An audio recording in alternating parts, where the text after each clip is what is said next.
नामवर गुलकार और मौसीकार सायर अली बग्गा का आबाई घर हवेली ताफू बरादरान भाटी गेट में है।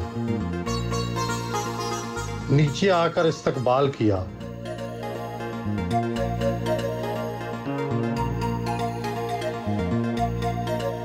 बहुत नीचे से उठे हैं, मौसीकार ख़ानदान से तल्लुक़ रखने के बावजूद गुर्बत पर देखी, अब अमारत भी देख रहे हैं। सफ़र कितना मुश्किल था?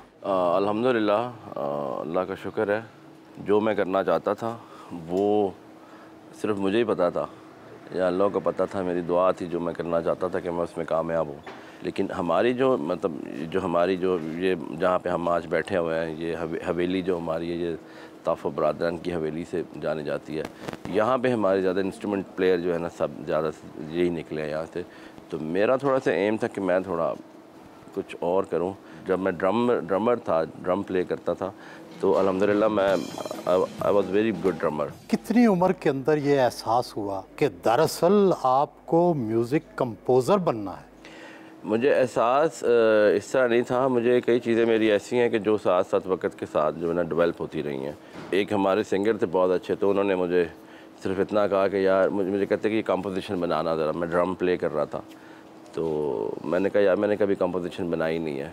तो कहते यार मैं म्यूज़िक फैमिली से तो नहीं हूँ, मैं बना लेता हूँ, तो तुम क्यों नहीं बना सकते? तो मुझे एकदम वो बात बड़ी एकदम जैसे कहते हैं अट्रैक्ट की, और मुझे बड़ा हुआ कि बात तो ठीक कर रहा है, मैं क्यों नहीं बना सकता। तो वो मैंने बनाया तो अच्छी बन गई। कितनी उम्र में? ये 17 साल की उम्र में बनाई थी पहली दफ़ा? हाँ जी, कंपोजिशन। तो उसके बाद फिर वो गाने हिट हो गए, जैसे कि जवाद अहमद भाई जो हैं उनके गाने बनाए मैंने, वो कहंदी सैयां, उसमें भी मेरे पार्ट थे बने हुए। फिर उनके और भी गाने थे। फिर इसी तरह फिर बनाते जब वो गाने हिट हो गए तो काफ़ी सिंगर्स थे जिन्होंने पूछा ये बनाया किसने? उन्होंने कहा जी ये बग्गा ने बनाया। तो कहते बग्गा तो ड्रमर है या बग्गा तो गाने अरेंज करते थे, वो कंपोजिशन तो नहीं बनाता। उन्होंने कहा किसने बनाया? तो वहाँ से फिर लोगों का रुझान मेरी कंपोजिशंस की तरफ हो गया, और वो मुझे फिर ऐसा लगा कि एक ज़िम्मेदारी मेरी बढ़ गई है। फिर मुझे उस पर और ज़्यादा फोकस करना पड़ा, फिर मुझे बुज़ुर्गों से सीखना पड़ा मज़ीद। मुश्किल कितना वक्त था? सुना है आप कई दफ़ा पैदल लिबर्टी से आना पड़ता था। वो इस तरह है कि जब मैं as a musician studio industry में काम करता था, तो उस वक़्त मुझे लग रहा था कि ये इंडस्ट्री अब ख़त्म हो रही है। तो यहाँ पे कोई स्कोप नहीं है इंडस्ट्री का कि आप रोज़ जाते हैं, जाके वही काम करके हम आ जाते हैं। तो जैसे हम देखते थे कि जो बैंड्स होते थे उस दौर में, जुपिटर्स बैंड था, रेड मेटल बैंड था, स्ट्रिंग फेलो था, बैंड में जाने की कोशिश करता था। तो मुझे अब्बू वगैरह मना करते थे कि तुम इंडस्ट्री में तुम्हारा अच्छा बड़ा नाम है, तुम अच्छा बड़ा पैसे कमा रहे हो, यहाँ पे काम कर रहे हो, तुम्हें क्या ज़रूरत है वहाँ जाने की?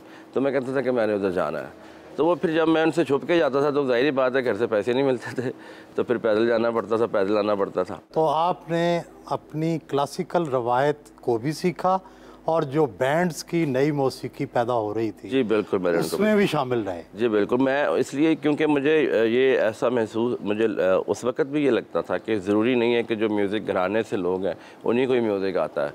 ये एक मैं समझता हूँ एक इल्म मौसीकी जो है कि अल्लाह की देन ही होती है, या कोई भी इल्म हो जो इंसान के अंदर होता है। आप देखें दुनिया में हर इंसान तो गा नहीं सकता, हर इंसान भी बजा नहीं सकता। राहत फ़तेह अली ख़ान का साथ भी दिया तो निभ नहीं सकी, वजह क्या? काम कर रहे हैं सारे, वो ज़्यादा दूसरे मुल्कों में काम करते हैं तो इसलिए ज़्यादा बिजी हैं, इसलिए मेरा ख्याल। तो मैं ज़रा पाकिस्तान को ज़्यादा प्रेफर करता हूँ, तो वो फिर एक वो बन नहीं सकी मेरी इस तरह की ज़्यादा था। तो वो लोग ज़्यादा इंडिया को प्रमोट करते हैं, तो मुझे इसलिए मेरी उनके साथ बनती नहीं है। ना राहत के साथ बनती है ना?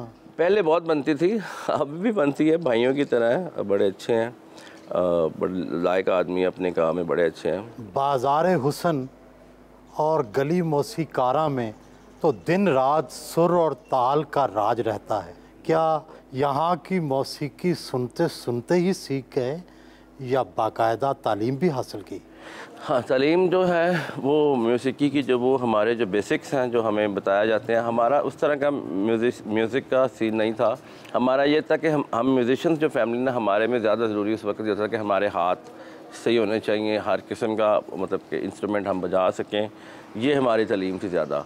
उस दौर में भी। लेकिन मुझे थोड़ा हमेशा से ये रहा है कि मुझे अंग्रेज़ी म्यूज़िक सुनना अच्छा लगता था। उसकी जो इंस्ट्रूमेंटेशन, उसके पीछे जो पियानो जैसे बज रही है या उसके पीछे ड्रम जैसे बज रहे हैं या गिटार जैसे बज रहे हैं, वो हमसे मुख्तलिफ बज रहे होते थे जो हम काम कर रहे थे। तो इसलिए मुझे अट्रैक्ट करता था, मुझे लगता था मुझे ये भी सीखना चाहिए और इसको भी करना चाहिए। ताया ताफू, वालिद अमजद हुसैन और सारे कज़न मौसीकार गुलूकार, आपने अपने आप को कैसे मनवा लिया?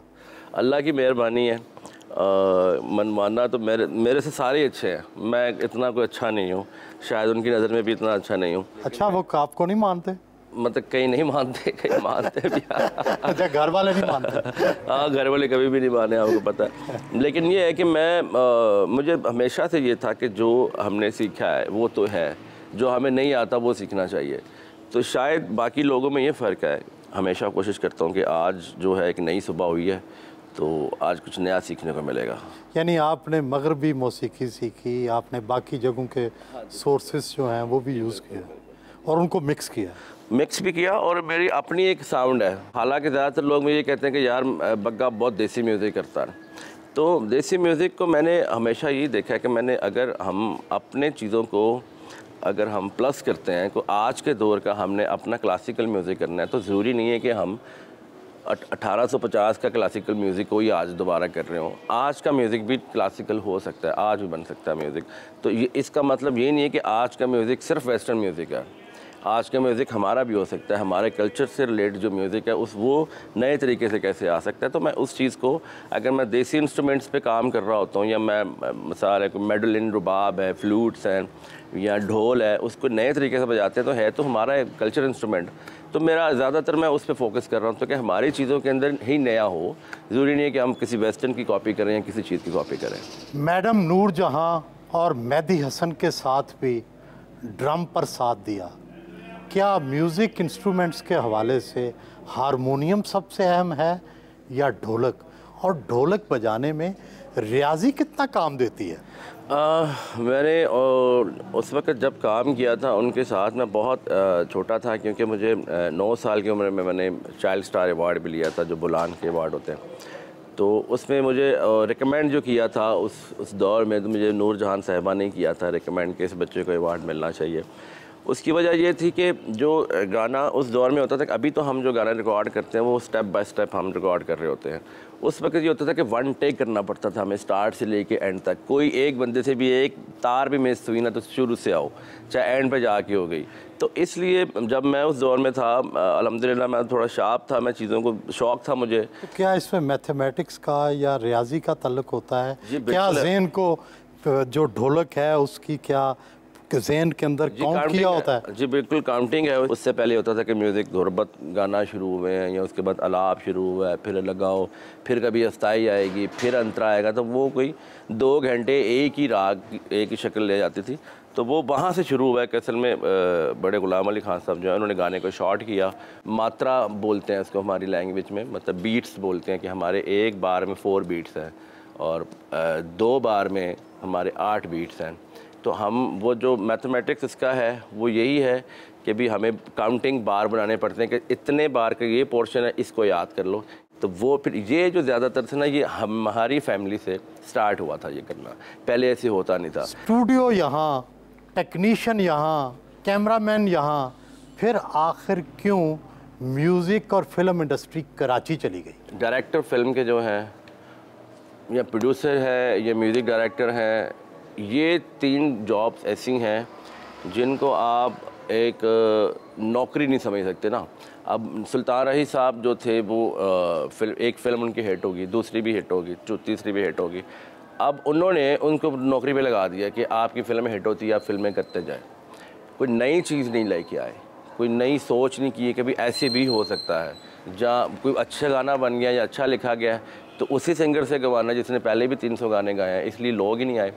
अब हमारे यहाँ पे मेल सिंगर का बहुत एक खला रहा है हमेशा। मतलब आप देखें कि 40 साल से पंजाब इंडस्ट्री में किसी मेल सिंगर को आपने नहीं सुना होगा सिवाय मकसूद राना साहब के या 1-2। हसीन इल्ज़ाम तो ये भी है कि आप भी ख़वातीन गुलकारों को बहुत प्रमोट करते हैं। ख़वातीन को इसलिए करता हूँ कि हमारे पास है ही नहीं। मैं तो सबको प्रमोट करता हूँ। मैंने देखें जवास भाई की एल्बम मैंने बनाई है, बरार भाई की एल्बम मैंने बनाई उस दौर में। आयमा बेग की भी आप ही ने बनाई? एल्बम नहीं बनाई, मैंने गाना गवाया उससे अपने साथ एक। आयमा बेग के साथ स्कैंडल भी तो बन गया था। हाँ, स्कैंडल तो आपको पता है बनते रहते हैं, ये मुझे अच्छी बात भी लगती है, होने भी चाहिए। बंदा रंगीन रहता था ज़िंदगी में। वालिद अमजद हुसैन मिलने आए। जिसले पैदा होया मैं अपनी वालदा नूं कहा कि मैं ऐसा बेटा अल्लाह ने दिता है, तो लिया के उन्होंने मैं जो झोली च पाया तो उन्होंने कहा माशाअल्लाह तो सारा बग्गा होए। बग्गा उस वे असी सुनिया सी यही कहते हैं गोरा चिट्टा होवे खूबसूरत, तो उन्होंने बग्गा कहते। मेरी वालदा कह लगी तो बग्गा शेर है। कुदरती गल है साढ़े ज़हन च सी है कि साड़ी वालदा जिहदा भी नाम रखदी वो दुनिया ते नाम पैदा करदा। छोटा जिहा सी 7-8 साल का, तो मैं एक ड्रम लिया। इलैक्ट्रिक इंस्ट्रूमेंटां का जी सानू बहुता पता नहीं सीगा, तो मैं वो ड्रम ला रहा सा तो मैं भुल गया। तो यह मेरे को खड़ा कही जाए कि अबू जी इंज करो तो यह ड्रम बज जाएगा। तो मैं लाया तो ड्रम जो ना बोलन लग पाया। तो मैं हैरान होया कि यदा एडा रुझान है इस काम के। इनू बहुत टाइम मिलिया नाल रहन दा, काम करन दा, मेहनत करन दा। तो वो वजह के नाल रोशनास म्यूजिक तो बहुत ज़्यादा होया।